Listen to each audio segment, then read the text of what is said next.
How to make French toast, 2 French toast recipes. Subscribe for more. Many people are looking for information on how to make French toast. There are lots of recipes available to choose from. The great thing about making it is that you can serve it in a variety of ways. You can serve it with different syrups, applesauce, fruits, berries and lots of other toppings. This way, even if you make the same toast, it will taste differently because of the different toppings you can use with it. And the good news is that it is very simple to make it, and this article will share with you exactly how to do that. The basic idea of French toast is that it is simple white bread, dipped in the egg custard and either fried or baked. The custard is usually made with eggs and milk and other things, such as sugar, vanilla, cheese or many others. In this recipe we will talk specifically about fried French toast.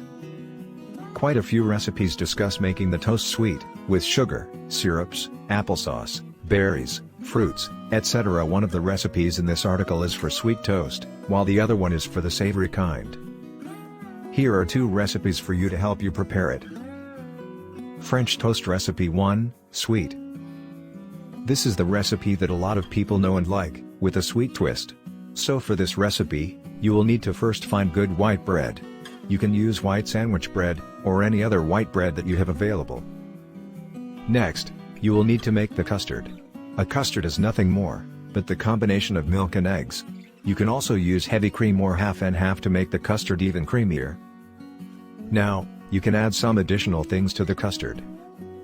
These can be vanilla and a bit of sugar. Now your custard is ready. Dip both sides of each bread slice into the custard and then fry the bread on a skillet in some butter and oil, a few minutes on each side. Once your toast is ready, you can top it with fruits, berries, applesauce or syrup. French toast recipe 2, savory. You can also make the toast with a savory twist.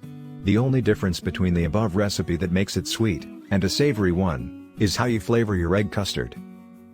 Now, to make it savory, use salt, pepper and herbs, such as dill or parsley, to flavor your custard. Then, make the toast. You won't want to top it with fruit, as it is not sweet, but it tastes great on its own. Do not forget to subscribe for more videos.